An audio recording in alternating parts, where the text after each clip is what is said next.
And I'm truly sorry to everyone I've hurt. Thank you, Your Honor. Esse é Joseph James DeAngelo, em seus 75 anos de idade. E esse foi o seu pedido de desculpas após 13 homicídios, 51 estupros e 120 roubos. Foram necessários 40 anos para que ele fosse capturado. Nesse período, ele recebeu mais apelidos do que podemos contar, mas talvez o mais conhecido deles seja Golden State Killer. Joseph destruiu tantas famílias que suas audiências foram realizadas em um galpão para que todos os impactados pudessem participar. Geralmente, é assim que ele é visto em público, em uma cadeira de rodas e aparentemente já um tanto descolado da realidade. E é assim que ele se comporta quando está sozinho em sua cela. E se essa é a sua mobilidade aos 75 anos, podemos entender como ele foi capaz de realizar tantas fugas quando novo. Joseph sabe que está sendo filmado, e algumas dessas cenas parecem fabricadas para mostrar um indivíduo incapaz de participar do processo legal, seja orientado por seu advogado ou não. E apenas para contexto, na cela onde foi colocado, Joseph não tem controle sobre a luz. Ele a está cobrindo para ficar no escuro. Mas antes de continuar, precisamos entender como ele chegou aqui. Joseph James DeAngelo Jr., também chamado apenas de Joe, nasceu no dia 8 de novembro de 1945, em Beth, Nova York, nos Estados Unidos. Filho de Kathleen Louise DeGroat e Joseph James DeAngelo, ele vinha de uma família de italianos. O garoto tinha duas irmãs mais velhas, Connie e Rebecca, e um irmão mais novo, John. Quando pequeno, Joseph presenciou sua irmã Connie ser violentada por 2 militares em um armazém. O mesmo ato se repetiu com ele, performado pelo próprio pai. Segundo as irmãs de Joseph, ele foi violentado diversas vezes durante a infância e adolescência. O pai da família era um ex-militar extremamente agressivo, e a mãe não exercia qualquer influência na criação dos filhos. Em 1959, Joseph deu entrada na Mills Junior High School, e de lá foi para o Colégio Fonson. Ele chegou a participar do time de beisebol durante o ensino médio, porém suas notas eram muito abaixo do esperado. Suas habilidades como atleta não foram suficientes para carregá-lo até a graduação, e Joseph apelou para o GED, que seria o equivalente ao diploma do ensino médio. Já na adolescência, o jovem começou a apresentar comportamento problemático. Ele aceitou o convite e entrou para a vida do crime através de pequenos roubos e furtos. Ele começou subtraindo correspondências e evoluiu para itens de valor e dinheiro. Foi também nessa época que Joseph começou a torturar e matar animais de estimação. Esse talvez seja o ponto mais comum entre assassinos em série. O contato com a morte surge ainda durante a primeira etapa da vida, e enquanto não tem capacidade para alvos maiores, voltam sua perversidade para pequenos animais. As consequências para essas atividades não são tão graves como seriam com um ser humano, e permitem que o sujeito experimente o poder do controle absoluto. No caso de serial killers, eventualmente essas habilidades são aprimoradas e transferidas para seres humanos. Em setembro de 1964, Joseph se juntou à Marinha dos Estados Unidos. Ele serviu o país durante 22 meses e participou da Guerra do Vietnã. De volta à vida civil, ele se formou em Ciências Policiais pela Sierra College. Diferente de sua trajetória no ensino médio, agora suas notas eram muito acima da média. Em 1971, ele deu entrada na Universidade Estadual de Sacramento e conquistou outro diploma, dessa vez na área de Justiça Criminal. Com um crescimento acadêmico muito acelerado, ele chegou a realizar mais de uma pós-graduação. Joseph tinha a intenção de se tornar policial, e conseguiu. Após passar pelo treinamento, ele se juntou ao Departamento de Polícia de Santa Bárbara, em 1973. E todo esse treinamento que recebeu tanto na polícia como na universidade podem ter concedido a ele um profundo conhecimento dos processos de investigação da época, o que por sua vez pode ter influenciado no tempo que ficou solto. Pouco antes de entrar para a polícia, Joseph conheceu Bonnie Jean Caldwell, uma estudante de enfermagem. Eles se conheceram em Sierra College, mas o relacionamento durou pouco mais de um ano. Segundo essa mulher, Joseph era alguém controlador e agressivo. Ele chegou a ordenar que Bonnie o ajudasse a forjar o resultado de um teste psicológico, provavelmente solicitado pela polícia. E se ele não era capaz de passar no teste, ou estava inseguro sobre ele, era um forte indício de que nunca deveria ter vestido o uniforme. E a confirmação chegou rapidamente. Entre 1973 e 1976, Joseph atuou na polícia e integrou uma equipe na unidade de prevenção de roubos. Ironicamente, ele foi preso em agosto daquele ano por furto. Na época, ele subtraiu um martelo e um spray para cachorros. Ele foi preso, expulso da corporação e sentenciado a 6 meses de liberdade condicional. Quando soube que seria desligado, Joseph ameaçou o chefe de polícia e perseguiu seus familiares fisicamente por um tempo. Semanas depois, ele desistiu de se vingar. Com um comportamento ainda pior em seu relacionamento, ele acabou. Joseph chegou a ameaçar Bonnie com uma arma de fogo, ordenando que ela se casasse com ele. Isso nunca aconteceu. Joseph já flertava com a ideia de vida dupla, e seu comportamento não parecia ser compatível com a sociedade. Ele não procurava um casamento, ele procurava uma máscara. O uso da arma de fogo com ameaça foi a forma que ele encontrou para tentar atingir seu objetivo. Para ele, não importava se Bonnie o amava ou não, justamente porque ela serviria apenas para construir uma imagem para os outros. Antes de dar início aos crimes, ele precisava do disfarce padrão de cidadão de bem. E se não conseguisse com Bonnie, seria com outra. Em novembro de 1973, quando ainda estava na polícia, ele conheceu Sharon Mary Huddle. Eles se casaram e compraram uma casa no subúrbio de Sacramento, na Califórnia. A mesma casa da qual Joseph sairia algemado 40 anos no futuro. Mas chegaremos lá. Sharon se formou em advocacia em 82, e juntos eles tiveram 3 filhas. 2 nasceram em Sacramento e outra em Los Angeles. Estava montada a máscara de cidadão modelo de Joseph. Um policial, casado com uma advogada e com 3 filhas. Por vizinhos, ele ficou conhecido como Regular Joe, uma expressão utilizada para se referir a um homem comum. Essa mesma máscara foi arranhada 3 anos depois, com a sua prisão e expulsão. Mas para quem perguntasse, Joseph tinha uma história triste para contar. A história de um homem preso injustamente. Com um alto poder de persuasão, como esperado de criminosos dessa natureza, ele conseguiu convencer amigos e familiares. Joseph continuou praticando roubos e furtos ao longo dos anos 80 e não se fixou em nenhum emprego nessa época. Foi a esposa que sustentou a casa nesse período. Por suas filhas, Joseph foi descrito como o pai perfeito. Diferente do próprio, ele não fez com que as crianças passassem por eventos traumáticos, e elas se demonstraram surpresas em conhecer a verdadeira face do pai.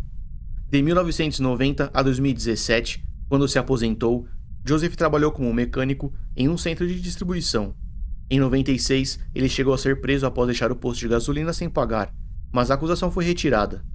Essa era a imagem que todos ao seu redor enxergavam. Um veterano de guerra injustiçado que atuava como mecânico e com uma esposa e filhas para cuidar. Entretanto, a vida através dos olhos de Joseph era um pouco diferente. E já há muito tempo, ele tinha transferido o assassinato de animais para pessoas. Não se sabe ao certo quando suas atividades criminosas começaram, mas o primeiro grande impacto foi em 1974. Um retrato falado foi criado na época, e Joseph recebeu o primeiro de muitos apelidos: o saqueador de Visália. Uma infinidade de itens foram roubados de diferentes residências próximas, incluindo armas de fogo e munições. As casas invadidas estavam sempre vazias, indicando que o responsável tinha algum cuidado com o monitoramento, e as invasões foram conectadas via modus operandi. O criminoso exibia facilidade em pular cercas, independente da altura. Diferentes pontos de entrada eram forçados à procura do mais frágil, geralmente janelas. Os vidros eram removidos e levados para um quarto ou banheiro. Nenhuma digital era deixada para trás, apontando para o uso de luvas.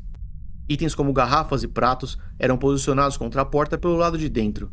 O objetivo era que o barulho denunciasse a chegada do morador, permitindo a fuga do ladrão. Objetos eram levados e Joseph deixava o local. O caso do saqueador de Visália ficou em aberto até a prisão de Joseph.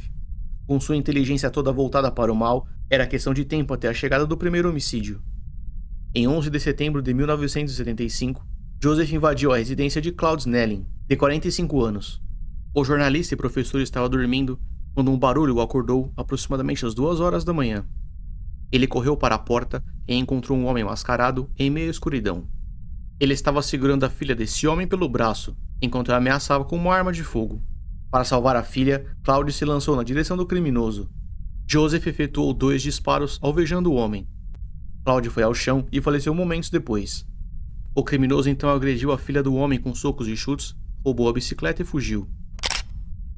Esse item foi encontrado abandonado não muito longe dali. Beth, a filha de Claude, presenciou o pai sangrar até a morte. Esse caso foi conectado à sequência de roubos e apontava para uma piora significativa no comportamento do sujeito. De invasão e furto para homicídio e tentativa de sequestro, a polícia precisava agir. Enquanto os agentes se debruçavam sobre o caso, Joseph estava tomando café com suas filhas e esposa antes de outro dia de trabalho. Aproximadamente às 20 horas e 30 minutos do dia 12 de dezembro de 1975, um homem mascarado invadiu uma propriedade em West Calway Avenue, número 1505. Por conta das invasões e agora homicídio, a polícia intensificou a investigação, e parte dos esforços foi alocar agentes escondidos em diferentes lugares da região. Um desses lugares era uma garagem na casa vizinha. A movimentação estranha chamou a atenção do agente, que rapidamente surpreendeu o criminoso. Foi necessário um disparo de aviso para o alto para que Joseph parasse. Ele obedeceu às ordens e removeu a máscara como sinal de rendição. Assim que o agente abaixou a guarda, Joseph correu e saltou pela cerca. Com a mão esquerda ele revelou um revólver e disparou na direção do agente. O tiro errou o policial, mas acertou a lanterna. O criminoso foi capaz de empreender fuga, deixando para trás um rosto, além de itens roubados de outra residência. O retrato falado foi atualizado e a sociedade acompanhou o crescimento de um criminoso através de desenhos. E durante os próximos 40 anos, era tudo que a sociedade teria. Diferentes desenhos de um mesmo homem. Mas foi em 1976 que o pesadelo começou de verdade. Já morando em Sacramento, os crimes evoluíram para algo ainda pior. Em 18 de dezembro, o homem mascarado invadiu outra residência. Chris Pedretti, de 15 anos, estava sozinho enquanto seus pais participavam de uma festa, e Joseph sabia disso. Ele invadiu a casa sem dificuldades e rendeu a menina com uma faca. Ela estava tocando piano quando percebeu a lâmina em seu pescoço. Durante as próximas 2 horas, Joseph se forçou na garota em diferentes cômodos da casa. Entre os ataques, ele se alimentou da comida da família e roubou pequenos itens, antes de voltar a violentar a menina. Ele a deixou amarrada, vendada e amordaçada diante da lareira antes de fugir. Chris conseguiu se soltar e correu até um dos vizinhos. A polícia foi acionada e precisou passar pela difícil e sensível tarefa de conversar com uma garota de 15 anos sobre o ocorrido. Segundo Chris, o kit administrado para recolher material genético foi outro processo traumático. Durante os próximos anos, Joseph desafiou a polícia enquanto deixava para trás famílias destruídas para sempre. Em um período de aproximadamente 3 anos, 51 casos de invasão e estupro foram documentados, todos conectados ao mesmo criminoso, não apenas por DNA, mas principalmente pelo modus operandi. As famílias eram monitoradas e o melhor momento para o ataque era escolhido, geralmente durante a madrugada. A preferência era por residências de classe média, próximas a parques, escolas ou vegetação, facilitando a fuga. A maioria das vítimas relatou ouvir barulhos momentos antes da invasão, como se alguém estivesse ao lado de fora. Os mais de 50 ataques renderam diversos retratos falados, e se não fosse pelo modus operandi, a polícia poderia acreditar que se tratava de mais de um criminoso. Joseph chegou a ser perseguido em algumas das invasões, mas sempre foi capaz de concluir a fuga. Em uma delas, ele chegou a alvejar um homem de maneira não letal. O alvo principal de Joseph eram mulheres que moravam sozinhas ou com suas filhas. O criminoso investia grande parte do seu tempo no monitoramento e análise da vítima. Ele descobria o telefone e realizava ligações em diferentes momentos para entender parcialmente a agenda da moradora. Quando a pessoa atendia, ou ele não dizia nada ou pedia por um nome aleatório, mas de qualquer forma sabia que a vítima estaria em casa naquela hora. Por vezes, Joseph invadiu a casa antes da chegada da pessoa, para destrancar janelas, desmuniciar armas e esconder cordas. Com o cenário pronto, o criminoso entrava na casa e rendia a vítima com uma arma de fogo e uma lanterna. A mulher era amarrada, amordaçada e violentada. O acúmulo de ataques chamou a atenção da mídia, que começou a provocar o criminoso, dizendo que ele atacava apenas mulheres sozinhas. Joseph alterou seu modus operandi e passou a preferir casais. O processo era o mesmo, porém agora ele exigia que a mulher amarrasse o parceiro primeiro. Joseph então equilibrava peças de louça sobre o corpo do homem deitado e dizia que caso um deles se quebrasse, mataria todos os moradores. Impossibilitado de se mover, esse homem apenas assistia sua namorada ou esposa ser levada para outro cômodo, onde era violentada por horas. Em seu 37º ataque, em 1978, a vítima disse que o agressor repetiu incessantemente a frase "Eu odeio você, Bonnie", uma referência direta à sua antiga namorada que recusou o casamento. Ele aparentemente guardava algum rancor e poderia estar usando as vítimas para tentar agredir a ex-namorada, um ponto em comum entre serial killers, que por vezes buscam vingança matando repetidamente a mesma pessoa em corpos diferentes. Apesar dos crimes bárbaros, Joseph não era considerado um serial killer, ainda. No dia 2 de fevereiro de 1978, Brian Keith Maggiore, de 21 anos, e sua esposa Kate Lee Maggiore, de 20, estavam caminhando com seu cachorro na mesma área onde Joseph estava atuando. Brian era policial e foi abordado por Joseph. Assim que viu a arma de fogo, ele tentou correr, mas não conseguiu. Ambos Brian e Kate foram baleados e faleceram no local. O criminoso fugiu. Esse caso foi solucionado apenas em 29 de junho de 2020, quando o próprio Joseph confessou os homicídios. Aquele foi o início de sua vida como serial killer. Alterar o modus operandi pela terceira vez é algo extremamente raro e que poucos criminosos foram capazes de fazer. Joseph foi um deles. Agora, ele não apenas procurava mulheres para se forçar nelas, ele também as procurava para matar. Em 1979, ele começou a buscar novas vítimas em Santa Bárbara. Até 86, Joseph tirou a vida de mais 10 pessoas, algumas via arma de fogo e outras por traumas na cabeça. A última delas foi agredida de forma tão severa que o sangue atravessou o colchão e passou para a estrutura da cama. As vítimas eram rendidas, amarradas, estupradas e assassinadas. Entre todos, apenas um casal foi capaz de escapar. Cada uma das outras invasões acabou em homicídio. O acúmulo de dias e corpos afogou a Califórnia em pânico. A venda de armas de fogo disparou nessa época, assim como aquisições de cães de guarda e novas trancas. O apelido Night Stalker, ou Perseguidor Noturno, foi dado originalmente a Joseph, apenas mais um de sua lista. Mais tarde esse apelido foi trocado por Original Night Stalker, uma vez que o apelido antigo foi atribuído a Richard Ramirez. Com um modus operandi semelhante, ele foi preso em 31 de agosto de 1985 e faleceu aos 53 anos de idade, em 7 de junho de 2013. Ele tirou a vida de 14 pessoas e foi sentenciado a 19 vezes a pena capital. Diferente de Richard, Joseph continuou solto. Ele ficou por tanto tempo em atividade que o verdadeiro número de vítimas é incerto. Acredita-se que, ao todo, Joseph seja o responsável por 13 homicídios, 51 estupros e 120 roubos. Em seu período na Marinha, ele participou de uma operação na Austrália e se instalou em Melbourne. Por conta da época, do perfil de vítimas e do conhecimento forense, algumas pessoas acreditam que ele seja um Mr. Cruel, apesar de nunca ter atribuído esses crimes para si. Esse criminoso nunca foi capturado e o caso consta como aberto até hoje. Sempre que existem casos não solucionados de serial killers, acontece um evento interessante. Em algum momento, um civil entra em contato com a polícia ou mídia via carta, pegando a autoria dos crimes para si. Por vezes, isso também parte de internos condenados à pena capital ou prisão perpétua. Em dezembro de 1977, um canal de televisão e o prefeito receberam um poema intitulado Desejo de Excitação. O remetente dizia ser o serial killer. O texto é desinteressante e não perderemos tempo com ele. Essa pessoa nunca foi identificada e não voltou a entrar em contato. Em 9 de dezembro do ano seguinte, durante a investigação do 42º ataque, os policiais encontraram algo interessante. Próximo ao local onde o veículo do suspeito teria estacionado, algumas folhas foram coletadas do chão. Aparentemente, elas caíram por acidente.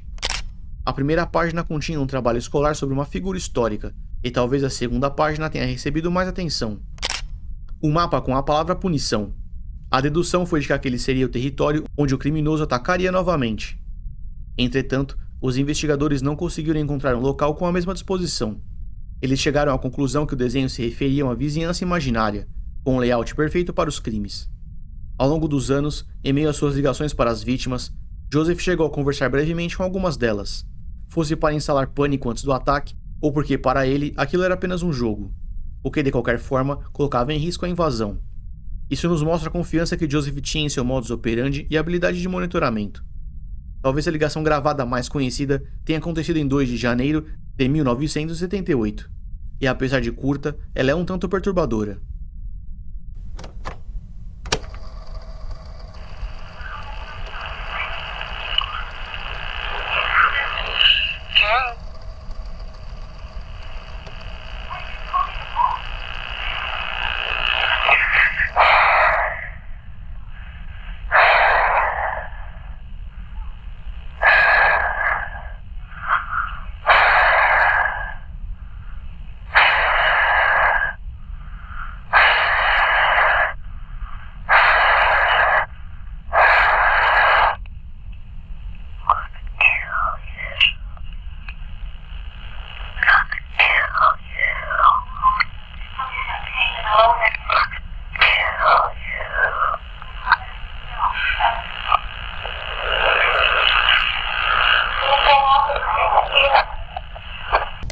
Essa vítima foi violentada, mas sobreviveu.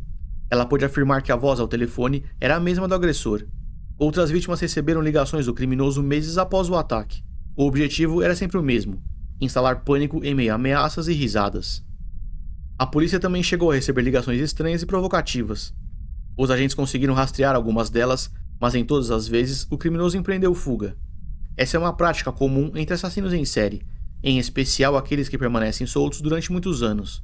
Eles ganham confiança com os ataques acumulados e passam a acreditar que são mais inteligentes do que a polícia. Com a certeza da impunidade, eles entram em contato via cartas ou ligações para caçoar e provocar os agentes. A última ligação aconteceu em 6 de abril de 2001 e foi feita para uma das vítimas. Na ligação, o criminoso perguntou se ela ainda se lembrava da brincadeira. Completamente entregue a pensamentos perturbados, Joseph nunca demonstrou sinal de empatia ou remorso. Exibindo todos os sinais de psicopatia possíveis, ele destruiu famílias e aterrorizou todo um estado a troco de satisfazer suas fantasias. Durante 40 anos, Joseph permaneceu impune por seus crimes. Seus ataques ficaram mais espaçados e eventualmente eles cessaram, talvez por conta da idade. Ele frustrou gerações de policiais e foi procurado por 15 equipes diferentes em estados diferentes. Joseph foi talvez um dos maiores adversários da polícia americana, e existem alguns motivos para isso. A primeira grande dificuldade foi conectar todos os crimes e apelidos ao mesmo sujeito, visto que ele alterou o modus operandi 3 vezes, além das ligações e fugas. Retratos falados diferentes, em momentos diferentes, também atrapalharam esse primeiro passo. Foi apenas com a comparação de DNA que alguns dos casos foram conectados, outros apenas por comparação de modus operandi. Foi só então que Joseph recebeu o apelido pelo qual ficaria mais conhecido, Golden State Killer, e a forma como foi capturado elevou ainda mais a régua da área forense. Para capturar Joseph, foi necessário o uso de genealogia genética. Essa técnica usa o nosso DNA para determinar sequências idênticas entre pessoas que têm um ancestral em comum.